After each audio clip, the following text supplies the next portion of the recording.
Hi there, and welcome back to Wind Down Wednesday. It has been a while since I have released an episode, but after being told by several of my viewers that I am holding back content, I am back. And here is the video back, I guess. This is a comeback of Wind Down Wednesday. And speaking of viewers, so I ran into a couple of my clients yesterday at an event that I attended. And when we were talking about, of course, this show, and generally, of course, always topic of conversation is client acquisition and business development, right? Those are, of course, my favorite playgrounds because that's stuff that I love, absolutely love. But in speaking with them, one of the things that we talked about was, what are like the top things that you tell perhaps somebody who wants to know what to do as it relates to business development without going into like a whole, deep dive into their practice. And I landed on the 2 R's, which are my favorites when it comes to business development. And those 2 R's are referrals and relationships. And they typically will give a return relatively quickly for an attorney who is trying to acquire some type of new business, or they're trying to get a new client or something. This is a good starting point, always a great starting point. So let's talk a little bit more about what they are. So relationships. In law, you are practicing law, yes, and you are an attorney, yes. However, you are human, and sometimes attorneys need to be reminded of that. And they need to be reminded that their clients also want to see them as human. It's important that you're seen as a human. And in being a human, it means that you have the potential to build a relationship. And building a relationship essentially is what will most times determine what types of matters you get, the size of matters, because in having a relationship, there's an element of trust. With that element of trust that is there, and when that relationship is there and solid, you tend to get repeat work. And also, if you are looking for work, looking for new matters, when you have a relationship, it's much easier for you to go and get new matters and new work. So if you have good relationships, solid relationships, you can use those and leverage those relationships to, like I said, get repeat matters, get repeat clients to come in. They will, of course, have that element of trust there because there's a relationship and they feel like they know who you are, right? So much easier to go ahead and shake some trees to get some fruits off when there is an existing relationship, right? And I guess I can equate it to this. Think about you kind of visiting a neighborhood and you saw fruits on a tree, and you had an inkling that perhaps you wanted to go after those fruits. It would be much easier and in your best interest to have built a relationship with the individual who owns the land that the tree is on, instead of just going and trying to pick the fruits off the tree. If you have a relationship, you can go knock on the door, and it doesn't have to be a deep relationship, but a relationship of any sort.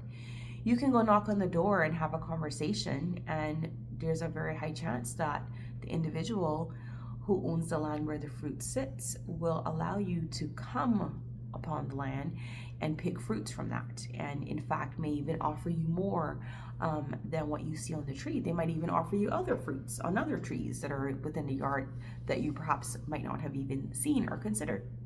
So that's just an example of putting it into perspective for you as it relates to relationships and being able to reap some benefits and being able to shake trees and pick some fruits, which are in this case equating to new matters. Now let's talk about referrals, because referrals was the second R. So referrals are another great source of work. And oftentimes attorneys who don't understand how referrals work will sometimes chalk it up to being a waste of time. Well, I'm here to tell you that having a referral relationship, a referral network, a referral ecosystem can essentially equate and sometimes turn into the bread and butter of your practice.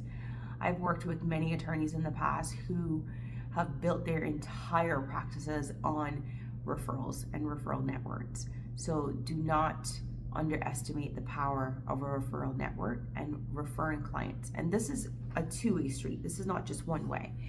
So when you're thinking about referrals, they don't have to be competitors and they don't have to be people who are in your own network. It can be a mixed bag of the two. Or they could be of people who are not even attorneys.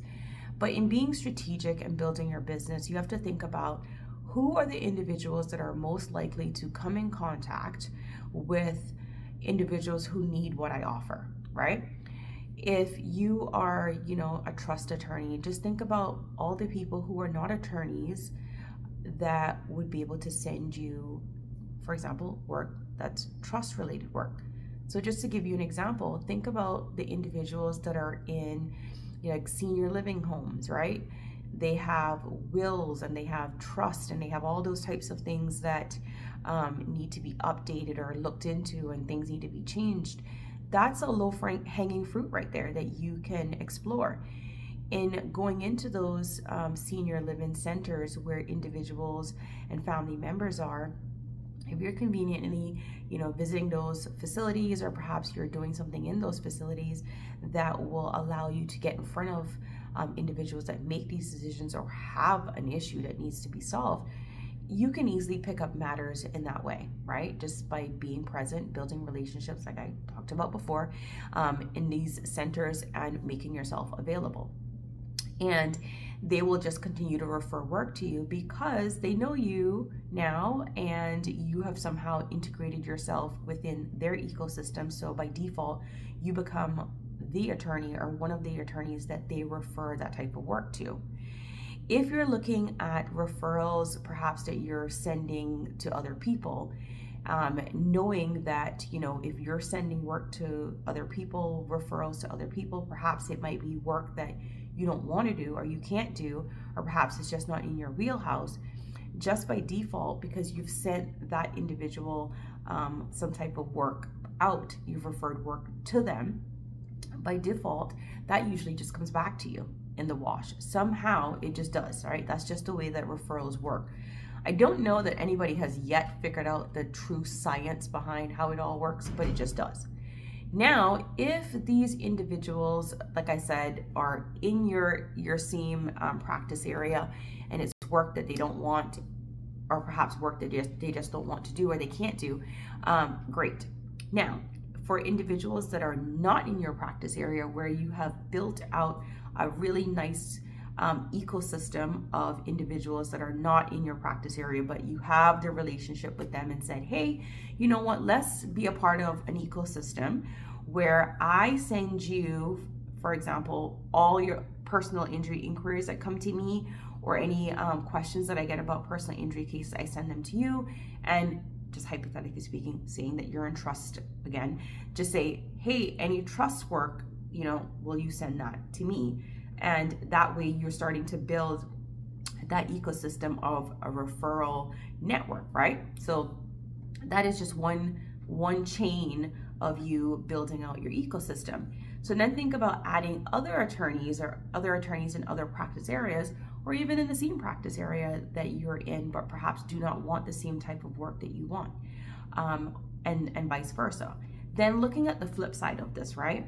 Also too, you should consider that just because you meet somebody who's doing the same type of work that you're doing, they're still not your enemy. They're still not so much as your competitor that you're going to fight over work. Instead, it would be advisable for you to see that person as a peer, which means that perhaps you don't have capacity to do a matter that has come in. So now you have somebody to refer them to, right? And that, again, it works in the reverse. That person might just not have capacity for a matter that has come in, a matter type that you do and they do, they can send it to you. So there you have like a referral exchange, right? So when you're thinking about what you can do, that, and this doesn't cost you anything. That's the part that's just amazing. It's free. Just think about what you could do as an attorney as it relates to relationships, as it relates to a referral network and a referral ecosystem, so that you are able to refer work back and forth between yourself and your peers, even if they're competitors, and also just thinking about relationships like I mentioned before. So those are the 2 R's that I wanted to highlight here on this Wind Down Wednesday. I hope that you find this material and content useful. I would really, really appreciate it if you would like and share this video with anyone else that you think would enjoy it or find it useful. And of course, I would absolutely love if you would go ahead and subscribe to our channel. And that's it for today's Wind Down Wednesday. I hope to see you in the next episode.